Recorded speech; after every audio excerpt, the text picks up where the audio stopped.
With Fast Play Home Run Riches from the Maryland Lottery, I have a chance to win $500 for being selected as contestant of the game, plus another $500 for every Orioles homer, and $5,000 for every... Grand Slam-a-lama-ding-dong! Make the right call to play Home Run Riches from the Maryland Lottery.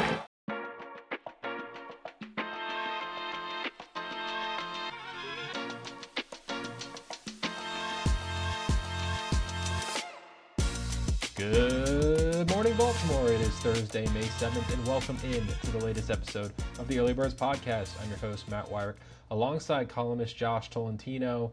I'm calling in here from Miami, where the Orioles have taken the first two games of their three-game set against the Marlins, while Josh, we haven't recorded a show in a while. It's been a little bit. You're gearing up for Preakness coverage here. Things have obviously started to heat up on that front. How you doing, man? I'm doing great, man. Yeah, Sam and I, we're actually heading out to Laurel Park in the morning, so about 9 hours from now to get a tour.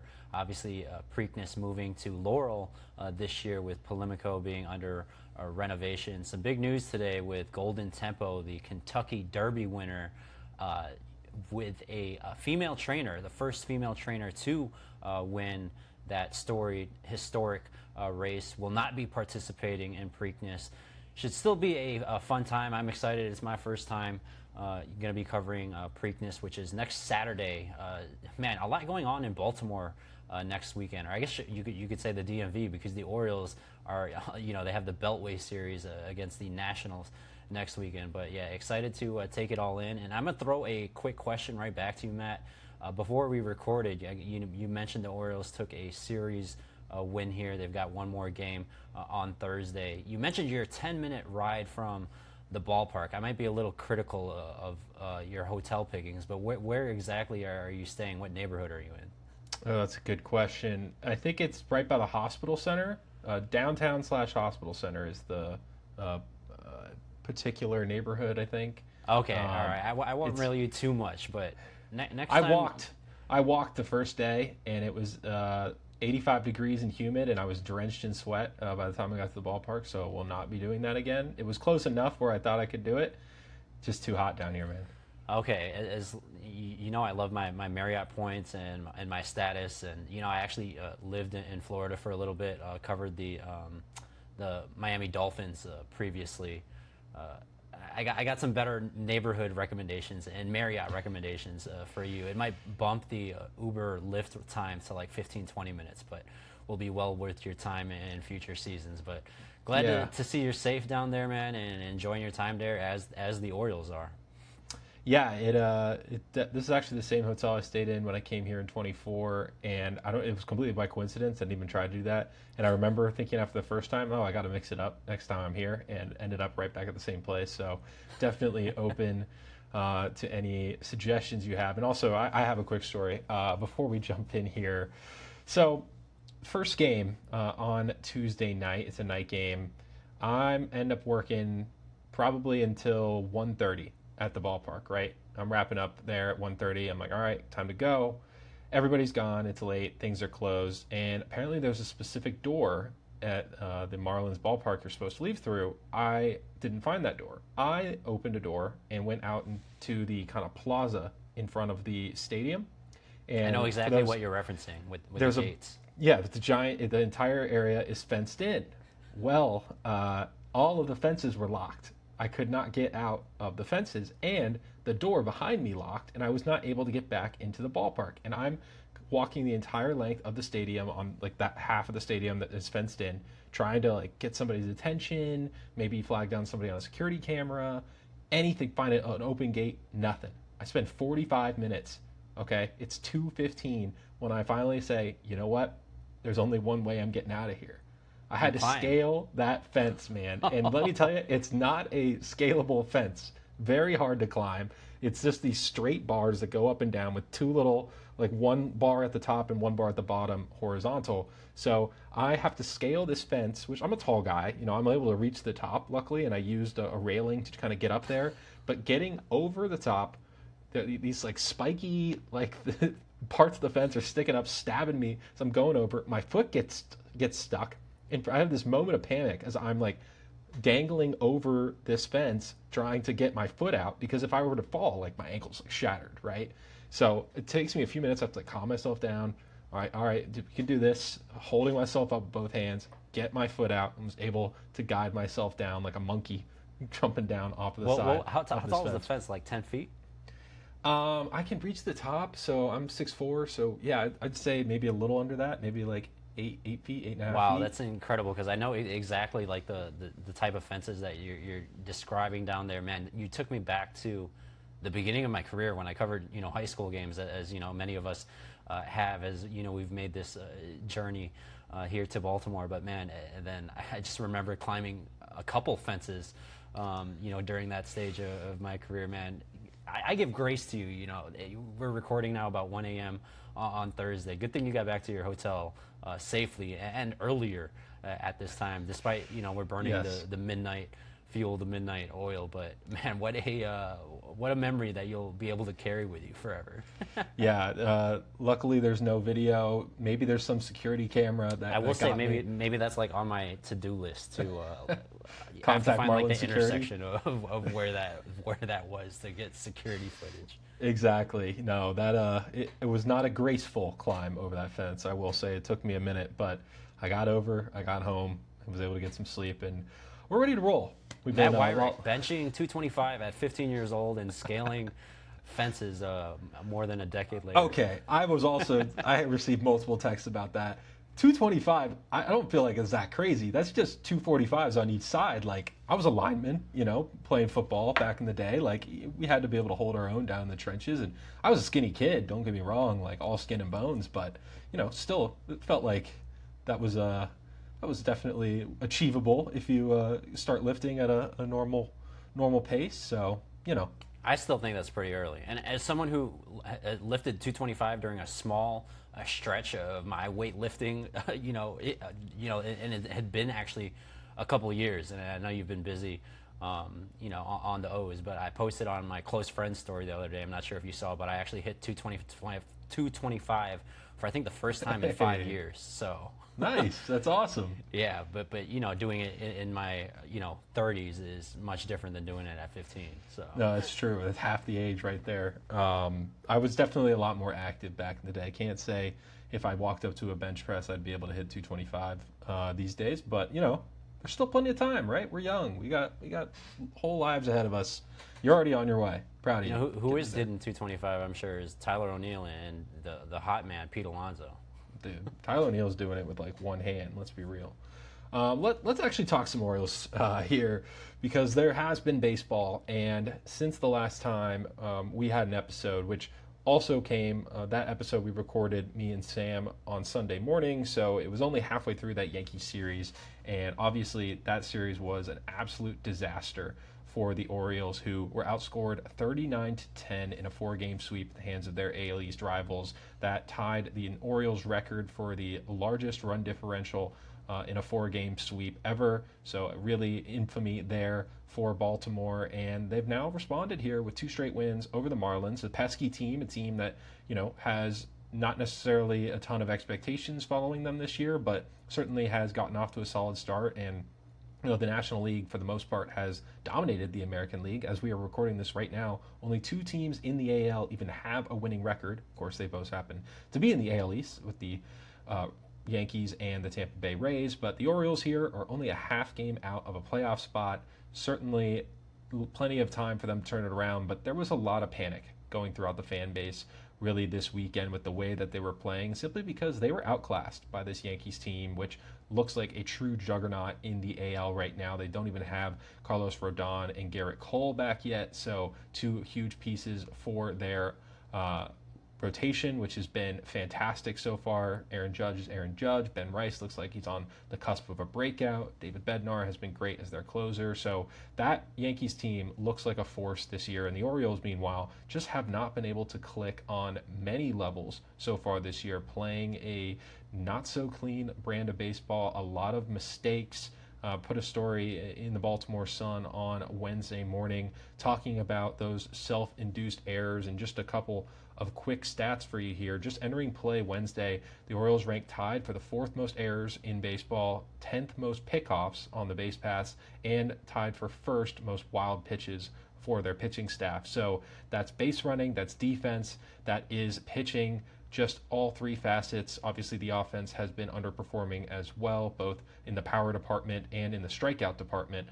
So really, all four phases of the game, the Orioles have not been able to get going, getting in their own way, and they have felt like collectively that this has been guys trying to do too much. And we heard that a lot last year. Guys were pressing down the stretch, trying to turn the season around with one swing, and I think we're seeing a little of that early, but in talking with guys here in Miami, there isn't any panic in that clubhouse. As much as the fans might be, worried not just about this team in this season, but the overall direction of the franchise right now, there certainly is a lot of trust among the guys in that clubhouse, among that group, and it certainly seems like they are receiving the messaging that is coming down from the top with Craig Alpernaz, but also the veteran leaders. It's resonating. The guys are bought in.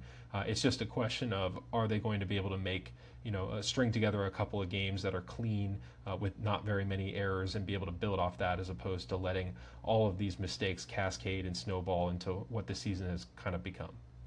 Yeah, Matt, and I'm going to reference a column that I have published on Thursday morning as well in the Baltimore Sun. The headline is, "The Orioles are an emotional roller coaster. Enjoy it." And essentially, to kind of get into the weeds here, is like watching an Orioles game, and we're pretty much tuned into all of them, with the Masson app, or if we're obviously at the ballpark. Which, by the way, the Masson app, and I don't know who this is going to be directed to. You have to figure out functionality with. When you're watching YouTube or YouTube TV or even videos on X, you have the ability to leave the app and the video will stay playing. So it's like, obviously I'm using my work phone with the Masson app when I'm watching these games wherever I am. For these past couple days, I might be at the gym, wherever. But when I'm trying to message you, you, Jacob, any of our editors, I have to leave the app, stop watching the game, and then message you guys on Slack, etc. So just a mini rant there on Masson. But does it still have the live button always in the corner too? It does. That's so old school as well. But man, just getting back to if you're part of this fan base, you're obviously here for the ride, so you might as well enjoy it, and that includes your blood pressure is probably going to go up every if not every other game. And there are going to be thrilling moments. You see Adley Rutschman get back on a roll here in Miami, and then he gets caught between the bases at second base. And even that win that ended the 5-game skid with Sammy Basayo, as young as he is at 21, and as well as he's seeing the ball right now and just being able to put the ball in play, he's going to have moments from behind the dish where he's throwing into wild places into the outfield, leading to tense moments like that in those late innings. You just have to enjoy the ride. And I reference this again in my column, and I always say it's never too early to watch the standings, and maybe that includes no longer watching the AL East standings, because we've talked so much about the Yankees being a juggernaut, and it looks pretty sustainable just considering how that roster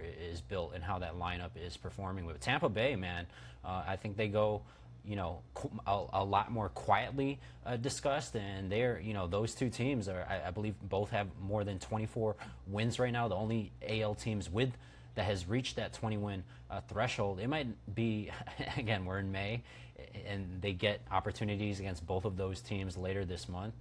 But I think the concentration less on the AL East, and I know that's the top goal that Mike Elias references throughout the offseason, and maybe the wild card is the more attainable goal here months down the line, just because given the state of the AL, so many middling teams, you and Jacob have written about that at length over these past days and weeks, and that's really where the opportunity lies within itself. And again, the Orioles are an emotional roller coaster, so you might as well enjoy it. The season is not lost after getting swept 4 days in the Bronx. The Yankees, they're in a different class for sure, and are the Orioles able to become the version of themselves that is able to compete with them later in the season? That remains to be seen, but for now, just enjoy the games and enjoy the ride. Yeah, I hear what you're saying, and I think that if you look at the Orioles fan base and what they've endured to this point, I can understand frustration, right? Like, this is a fan base that was promised, we're going to lose for a while, and when we come out on the other side, we're going to be a force, right? That's what happened when Mike Elias took over as president, as GM at the time, now president of baseball operations. It's basically saying, hang in there, it's going to get better. And it did. 2023, they go and win 101 games, American League East, and get off to a strong start in 24. New ownership comes in, everybody is hopeful for more spending does follow, but then the wins just stop coming. And it's a complete stall for an organization that had been on nothing but an upward slope for really going on 3 years at that point. And now, they had the 2024 season when the whole second half was a slog. They still made the playoffs, but got swept out immediately. 25, complete disaster. They make a manager change. And now I think with the way that they played baseball so far, with the mistakes, with not having one area of the roster to point to and say, that's our strength, I think some fans are struggling to see the vision with this team. And I understand that. I can totally relate to that. What I look at with this team is the talent is undeniable, and there are a lot of great players here that some that are having pretty good individual performances. You look at Pete Alonso's numbers so far; they're starting to pick up. He's looking good. Taylor Ward has been awesome. Samuel Basayo is coming into his own. Ryan Helsley, even though he's on the injured list, has looked great at the closer spot. The rotation has been a bit of a mess, but Trevor Rogers, had a couple of really good starts to begin the year. Maybe after getting this reset on the IL, he comes back and looks like the Trevor Rogers of old again. There have been pieces here, and I think that this group is a bunch of puzzle pieces that so far have not been able to figure out how they all fit together. And that has been true in a roster construction sense. Maybe it's true in a clubhouse sense. Guys are still gelling. You look at the active roster right now, and I might have referenced this somewhat similar stat during spring training, but 18 of the 26 players on the Orioles active roster right now did not play a single game in 2025 before Brandon Hyde got fired. That's guys who were in the minors. It's guys who were acquired midseason. It's guys who were promoted midseason or acquired over the offseason. And this team now is a different team than it was in 2025. Fans aren't necessarily going to see it that way because, the young core is still there, or the not so young core, as I like to refer to them, as they're getting a bit older now.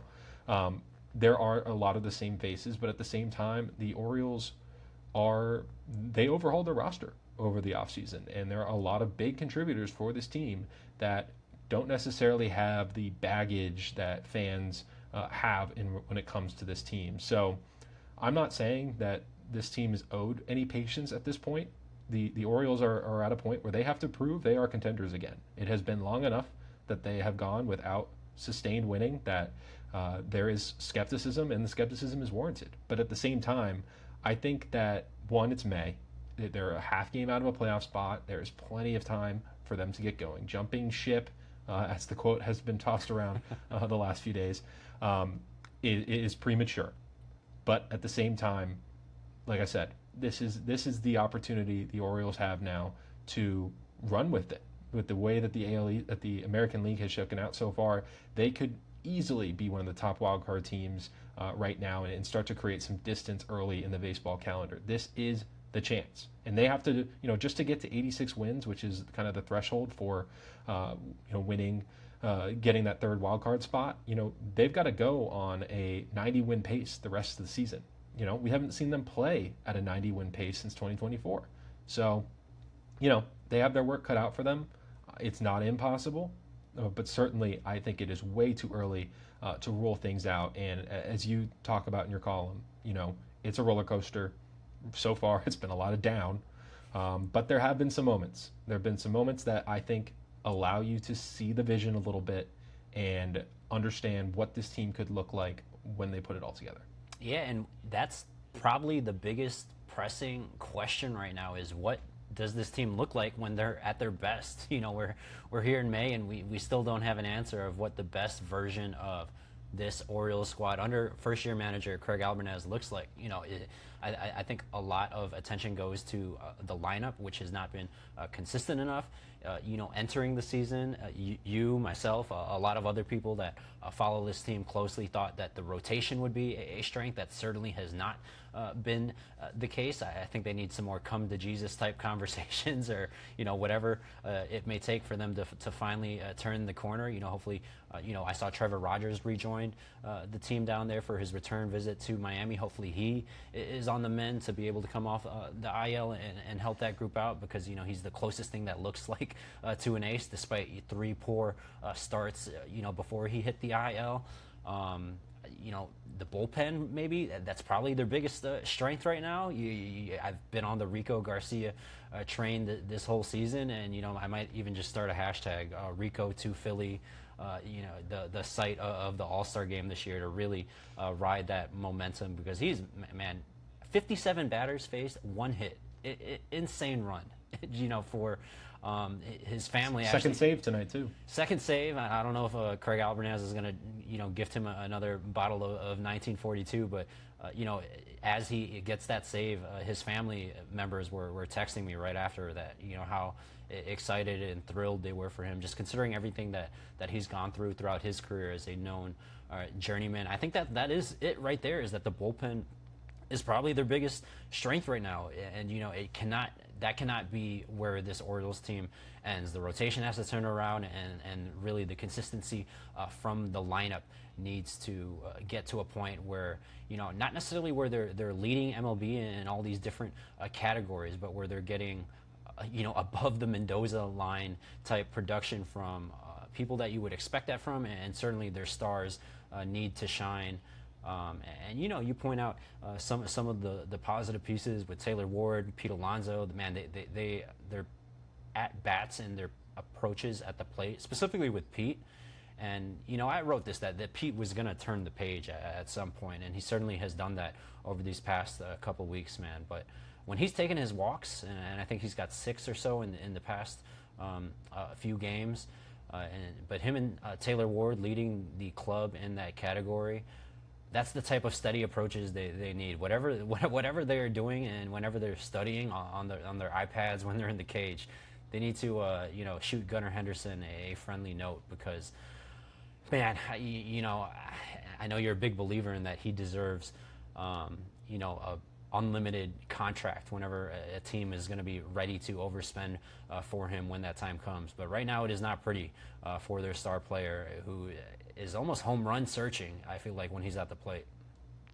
Yeah, a lot of falling behind in counts for Gunnar, who is tied for the 5th most strikeouts in the major leagues. Chase rate is way up this year. Swinging strike rate is up. So those are 2 concerning things where, you can live with the strikeouts with Gunnar. There's some swing and miss to his game that's natural for a lot of players in the modern game, even star players. At the top of the league, I think James Wood leads the league in strikeouts so far this year, and he's got a 900 OPS. So it is certainly possible to be a dominant hitter with a lot of strikeouts, but at the same time, when it is seeming like you're falling behind in counts a lot, I believe he's second most pitches seen of any hitter in baseball in 0-2 counts this year. So certainly not great for him. But this lineup overall, I think there is still a lot of pieces that are starting to trend in a better direction, particularly with Alonso, who's now on a 7-game hitting streak and has played a huge role in both their wins against Miami so far, scoring 4 runs in the first game and hitting a 3-run blast in the first inning of the second. So Orioles, still very much a long way to go, but so far this year it has been a mixed bag. And like I said, there's a long season ahead, as Craig Albanez put it on Wednesday afternoon. 100+ games. There is certainly plenty of time for this team to turn it around, and they have the players, I think, in the room right now that are capable of doing that if they are able to put it all together. But that's Orioles. We're going to go ahead and switch over to Ravens, talk about how they stack up in the AFC East now that we are on the other side of the NFL draft. But first, a word from our sponsors. The Maryland Lottery presents Home Run Legends. Yeah, I know a little bit about leaving the yard, the backyard. You too can be a home run legend with Fast Play Home Run Riches from the Maryland Lottery. You'll have a chance to win instant cash, tickets to a game, and more. Please play responsibly. All right, Josh. So Ravens now, after the draft, have checked off a lot of boxes. Roster not completely set at this point. I think you can say that for a lot of teams. The June 1st cutoff date is looming, so potentially some more free agents are going to be hitting the open market then, and the Ravens, particularly at the center position, could be addressing that spot. So some incomplete rosters across the board here, but we wanted to take this opportunity as kind of a checkpoint of the offseason to look at where the Ravens stand in the AFC North. And coming off of last year where they underperformed, still had a chance to make the playoffs in the last game, obviously lose to the Steelers, coming in second to Pittsburgh in this division. Now, the Ravens, by the sports books, are the betting favorite, actually. You look at FanDuel right now, has the Ravens at the favorites at minus 130 odds, the only team in minus odds, followed by the Bengals, the Steelers at third, and the Browns a distant fourth. Josh, I'll let you kind of tee us off here. Where do you see the Ravens fitting into this division as things stand right now? Okay, I thought you were going to tee it off, but let's No.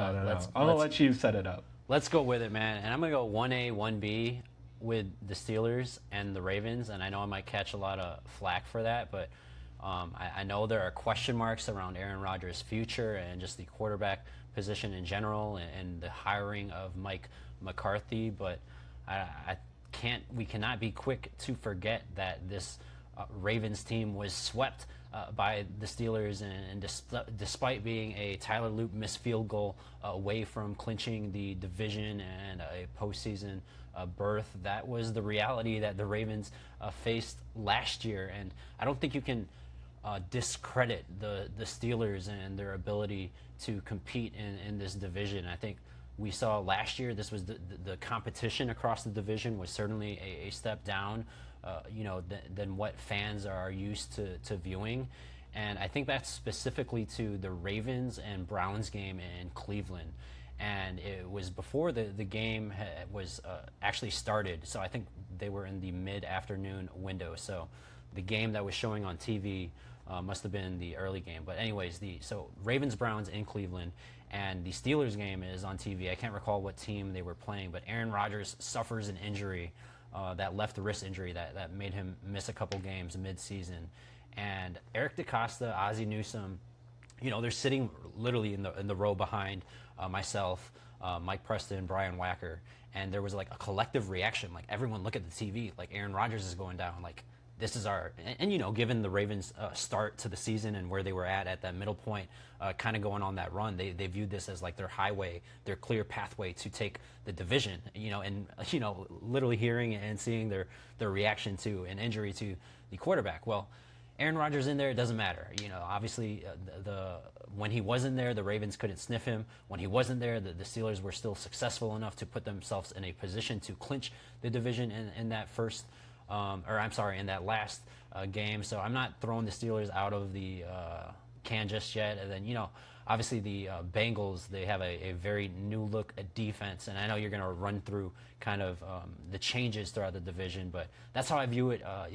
Ravens, Steelers, 1A, 1B, however you want to decipher between those two, followed by the Bengals and then our old friend Todd Monken.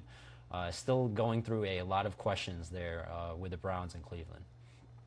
Yeah, before I give you my counter argument here, let's talk about each of these teams real quick, and just a quick recap of their offseason. You mentioned the Steelers there, still waiting for an official decision on Aaron Rodgers, who remains unsigned as of now to be their starting quarterback next year. It is the assumption that he will be their QB, but right now Mason Rudolph is the number one quarterback on that depth chart, so certainly an important fact for them is whether or not Aaron Rodgers does in fact re-sign. They hired Mike McCarthy, the Super Bowl winning coach with the Green Bay Packers, who spent the last couple of years with the Dallas Cowboys before being removed from that post ahead of last season.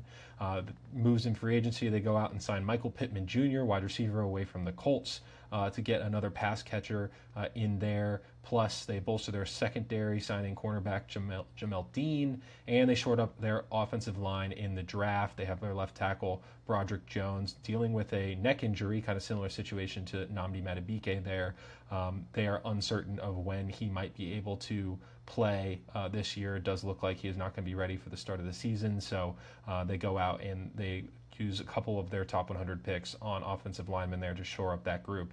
Defense, for the most part, is being run back, other than Dean, as I mentioned. So the Steelers are still looking like a team that is very much a contender. Obviously, Mike McCarthy, they go the veteran coach route for them after moving on from Mike Tomlin. But overall, this is a team that certainly has high expectations heading into 2026. As for the Bengals, they overhauled their defensive line, which the Cincinnati defense last year was colossally bad. Their defense has been a problem for a couple of years now, and after losing Joe Burrow to injury very early last year, just was exposed more and more as that offense was not able to control time of possession at all, and the defense was really just being shredded on a week-to-week basis. So they go out after losing Trey Hendrickson in free agency to the Ravens. They trade for defensive tackle Dexter Lawrence, the big move, trade the number 10 overall pick in the draft to the Giants to get the star D tackle. They also signed another D tackle in Jonathan Allen to a 2-year deal and a 3-year deal for defensive end Boye Mafe, I believe is how you say it. So a completely new look line for the Bengals in 2026. They also signed safety Brian Cook away from the Chiefs on a 3-year deal and used their 2nd and 3rd round picks on defense as well. So the offense is pretty much the exact same unit that they're going to be running back, and it was a prolific one. So certainly no major changes necessarily were needed there from considering what it looks like when Joe Burrow is on the field. And real quick here with the Browns, they go out and hire Todd Monken. Rumors are that Deshaun Watson is going to get a chance to get another crack at QB1, which is an interesting path forward for this team. I guess trying to salvage that contract, which has been an absolute disaster in Cleveland. They, of course, have Shedeur Sanders and Dylan Gabriel as well. Have a big draft haul. Go out and getting 1st and 2nd round picks, Casey Concepcion and Denzel Boston, both wide receivers, to add to their passing attack, as well as offensive tackle Spencer Fano, who we talked about as a potential fit for the Ravens in this draft. And also they bring in 3 new offensive linemen in free agency as well, so very much a new look O-line, new look offense for the Browns in a lot of ways. We know Todd Monken likes to throw the ball, so we will see what that offense looks like regardless of who is under center. They're also expecting to get running back Quinshon Judkins back from injury potentially by week 1, which is a huge boost for them as well. Defense, this seems to be a theme in this division is, one unit, the team trusts, and that is the defense for Cleveland. Not a whole lot of moves there on the defensive side. So with that being said, with all the way these off seasons have gone, I am going also with a 1A, 1B situation, 2 teams that I don't feel like have much separation at this point, and that is the Ravens and the Bengals. That's right. I am putting the reigning AFC North champion Steelers as the clear-cut 3rd as things stand right now, and that's not just because Aaron Rodgers has not signed to come back. I think this was a team that very much took advantage of the fact that the division was having a down year. The Ravens got off to a terrible start. The Bengals obviously lose Joe Burrow for most of the year, and the Steelers, hovering right around 500, were able to win the division, but not by impressive means by any means. Very clean by me. I think that the Bengals made a lot of good moves to bolster this defense. The defense doesn't have to be a plus unit, but they are going to be able to get after the quarterback in a way that they just simply have not been able to do the last few years. So really impressed with the way that they have been able to kind of turn around even with losing Trey Hendrickson. And I am not one to count out the Joe Burrow, Jamar Chase combination at any time. I've seen firsthand that Thursday night football game between the Ravens and the Bengals when the Lamar and Joe Burrow combined for, 9 touchdowns between the two of them. I mean, an absolute shootout. And with Burrow at the helm, I think, this is obviously a huge year for head coach Zach Taylor and his coaching staff. They're very much going to have to prove that they can still lead this team back to the playoffs. But I have very high expectations for the Bengals, and I think they're going to be the biggest threat to the Ravens in 2026. Matt is overlooking Mike McCarthy. Man, I know he wasn't the Yeah. he wasn't the sexiest hire, but can we remember that this guy is 15th on the all-time coaching wins list with 174. Who's 14th? John Harbaugh with 180. And who knows how New York's season goes? There's a real chance that Mike McCarthy might pass Harbaugh on the all-time coaching wins list. And I want to make a real quick comparison to the Patriots hire of Mike Vrabel, and even the one that is often pointed to with the Ravens, and obviously with the Seattle Seahawks and Mike McDonald, like that, they both show how a credible coach can change the franchise, and not necessarily that Pittsburgh needs a change of tone. Mike Tomlin obviously very successful there, and Pittsburgh claiming the division over the Ravens last year. But I think those are just two examples where you get a grown-up in the room. And again, Mike McCarthy, not the sexiest hire, but I think Pittsburgh needs to be taken a little bit more seriously than what the betting odds suggest. And man, I guess carrying it over back to the Ravens, and where we do have agreement, where they're both like a 1A or 1B, no matter how you look at it. Obviously, they still have Lamar Jackson. You get Declan Doyle to modernize this offense and expand this offense with Lamar Jackson and Derrick Henry. And you look at what they did in the draft. Obviously, the most discussed pick is their first rounder, and Ioane. But you look at the receivers between Lane and Surratt, and I think one of our early birds episodes. So shout out to our day ones who listened to one of our first episodes. But I think I was clamoring for this offense to have an X-type receiver, and now they got multiple to join that room. So we'll end up seeing, and just a fun bit, because we discussed Stephon Diggs before the draft with our friend Nick Shook from NFL.com. Well, Stephon Diggs, he's still a free agent, and he actually, after winning his civil trial this past week, he was in court, and he ends up posting a highlight tape today or yesterday on Instagram, and basically he ends it with a question being like, where to? Obviously him being a wide receiver. It actually generated a bunch of responses from players across the league, including Ravens safety Jalen Hawkins, who he had the fire emoji in there, and he said, come to be more Cuzzo. So, maybe they get a Maryland native and, Maryland alum there, and Stephon Diggs to join the room. I would not be mad at that addition, but man, kind of just going off the rails there. But again, I think that the Ravens additions, and then we're discussing the offensive additions primarily, but I think obviously with Jesse Minter joining the fold, and with what Anthony Weaver is expected to bring to this defense, I think that's why we both see the Ravens there as that 1A, 1B, no matter how you look at that part.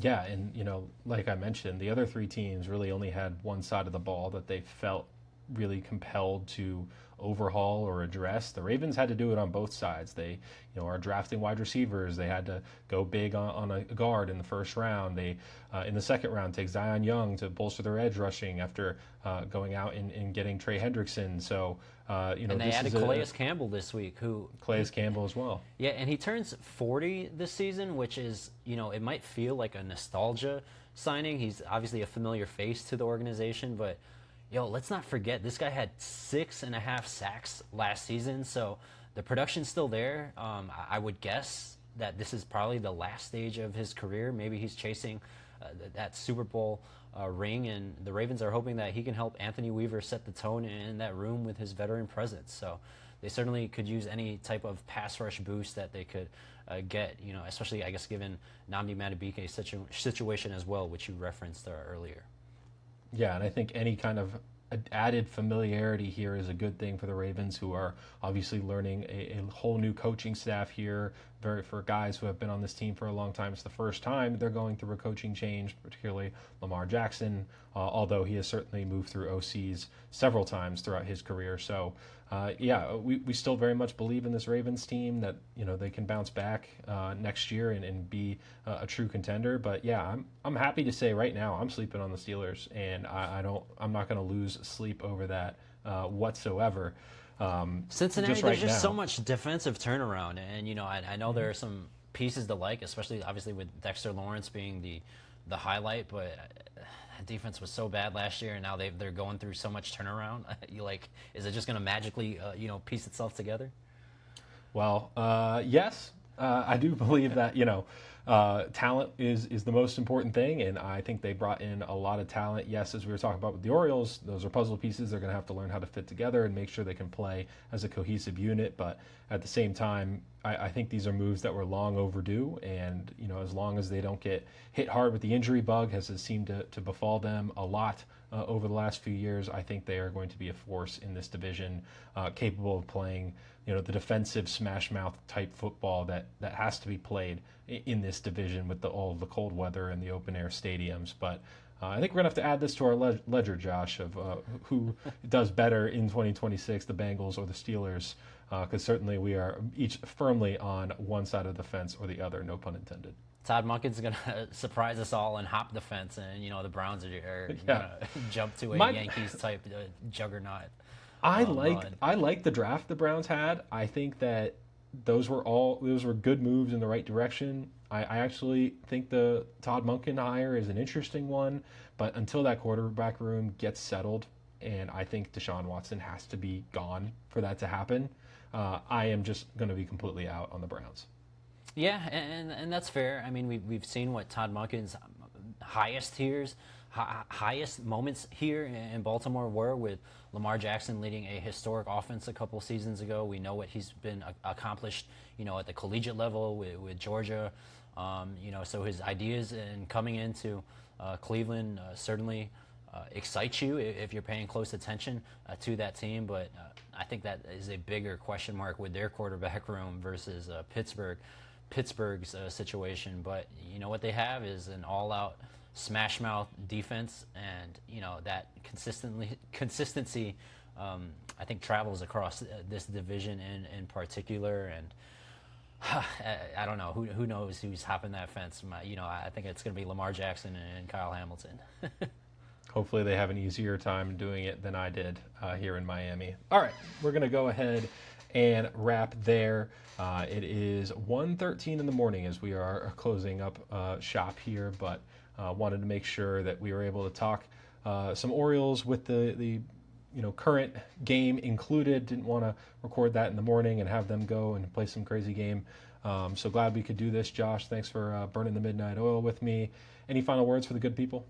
Yeah, if you guys are enjoying this, go ahead and shoot us a review across whatever platform you're viewing. Spotify, podcast, Apple Podcasts. We'd really appreciate it. Share it with a friend, someone that you travel to work with, a coworker, colleague, friend. I said friend already. Family member. All this hard work. Matt putting in past 1 a.m. editing and getting ready to give you guys early birds here on Thursday morning. We'd certainly appreciate it. And so the fence hopping tracker is at 1. We'll see where it's at the end of the season here for the early birds crew. We'll loop salmon on that as well. Yeah. Fun fact, is my third time being locked into a stadium, but first time that I wasn't able to find a door to get out. So the fence tracker, hopefully that remains at 1 moving forward. He's Josh Tolentino. I'm Matt Weyrich. I want to thank you all so much for listening. Don't forget to like and subscribe, as Josh said. Send it to a friend, send it to a family member, show it to your dog, whoever, and give us a follow on social media at Sun Early Birds. Thank you all so much for listening, and have a good one.